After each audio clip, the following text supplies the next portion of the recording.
Olá a todos, eu sou a Joana, sou técnica no GAPAF, que é um gabinete de acompanhamento para a alimentação e atividade física, e hoje tenho um tema para vocês bastante interessante. Hoje venho falar-vos sobre diabetes e exercício físico. Então, antes de mais, existem vários tipos de diabetes, sendo que os mais comuns é diabetes tipo 1 e diabetes tipo 2. Diabetes tipo 1 é mais raro e mais comum nas crianças e jovens. Portanto, existem menos quantidade de pessoas com diabetes tipo 1, mas acontece maioritariamente nas crianças e jovens, embora também existam casos de adultos com diabetes tipo 1. Diabetes tipo 1 é, portanto, as células do pâncreas deixam de produzir insulina por haver uma destruição dessas próprias células. Portanto, o nosso pâncreas é responsável por segregar a insulina e ele deixa de conseguir fazer esse trabalho. O que é que acontece? Nós, para utilizarmos energia, precisamos de açúcar.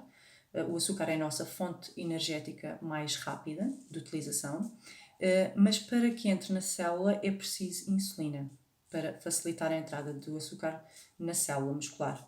Se não existir a produção de insulina, o açúcar não entra na célula e mantém-se na corrente sanguínea, elevando para grandes valores a glicémia, portanto a quantidade de açúcar no sangue.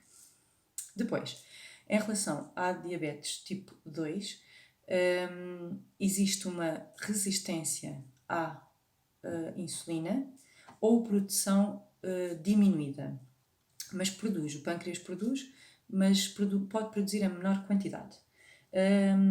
No diabetes tipo 1, sabe-se que é o próprio sistema imunitário, o sistema de defesa do organismo, que ataca e destrói essas células. Essas pessoas têm uma terapêutica para o resto da vida, portanto, se não produz, vai ter de ser sempre através da medicação, até ao fim da sua vida, para introduzir insulina no organismo. Sabe-se que diabetes tipo 1 não está diretamente relacionado com o estilo de vida da criança ou jovem, mas sim por fatores próprios da própria pessoa.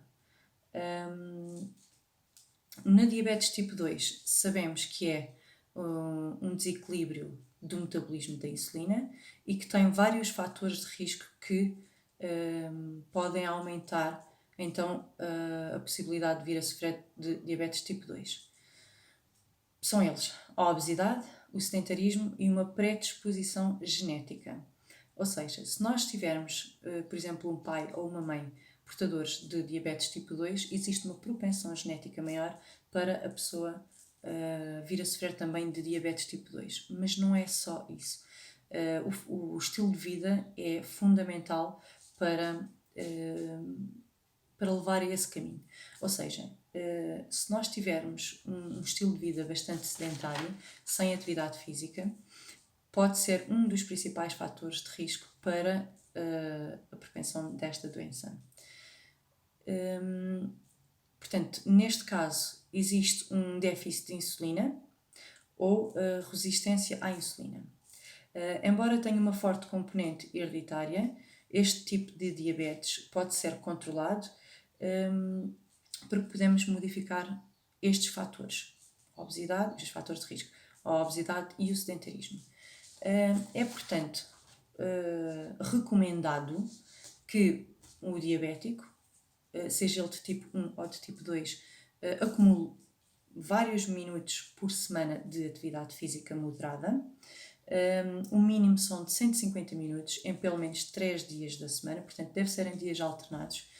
Não significa que não possa fazer todos os dias, deve alternar o treino aeróbio, portanto dar maior ênfase ao treino aeróbio e menor, mas também treino de força ou treino de resistência, pelo menos 2 vezes por semana.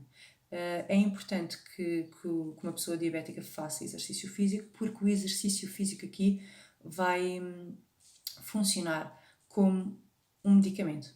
Ou seja, o trabalho de força ou aeróbio vai permitir à célula uma maior permeabilidade da entrada da insulina com o açúcar na célula, ao contrário do sedentarismo. Portanto, o exercício físico vai facilitar a entrada da glicose dentro da célula e diminuir a quantidade de açúcar no sangue. No fundo é isso que se quer, porque nós ingerimos alimentos com açúcar, os hidratos de carbono, mais simples ou mais complexos, e vamos aumentar a quantidade de açúcar que temos no sangue.